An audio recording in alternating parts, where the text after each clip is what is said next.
Leverage calculation कैसे करते हैं, चलिए जानते हैं।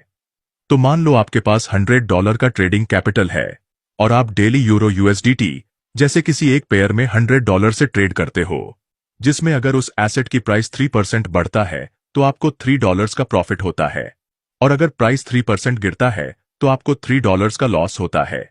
लेकिन अब आप डेली $1000 से ट्रेड करना चाहते हो, जबकि आपके पास अभी सिर्फ $100 ही हैं। तो ऐसे सिचुएशंस में हम ब्रोकर से लेवरेज लेते हैं ज्यादा अमाउंट से ट्रेड करने के लिए। मतलब मान लो आपका कैपिटल है $10 और आप उस पर 10x यानी 10 गुना लेवरेज लेते हो, तो आप टोटल $100 से ट्रेड कर पाओगे। वही अगर आप 100x यानी 100 गुना लेवरेज लेते हो तो आप $1000 से ट्रेड कर पाओगे। अब मान लो आपके पास $100 है और आप उस पर 100x का लेवरेज लेकर टोटल $10,000 से ट्रेड करते हो। तो उस ट्रेड में अगर प्राइस सिर्फ 1% भी बढ़ता है तो 10,000 का 1% मतलब आपको सीधे $100 का प्रॉफिट होगा, यानी एक ही ट्रेड में आपका कैपिटल डबल।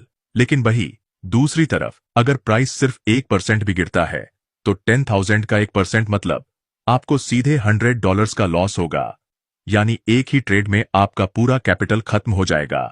इसलिए ग्रीड में आकर कभी भी ज्यादा लेवरेज लेकर हाई रिस्क नहीं लेना चाहिए। हमेशा 10x से 20x तक का ही लेवरेज लेना चाहिए, इससे ज्यादा नहीं। और इसकी डिटेल PDF आपको हमारे टेलीग्राम चैनल पर मिल जाएगी, जिसका लिंक बायो में दिया गया है।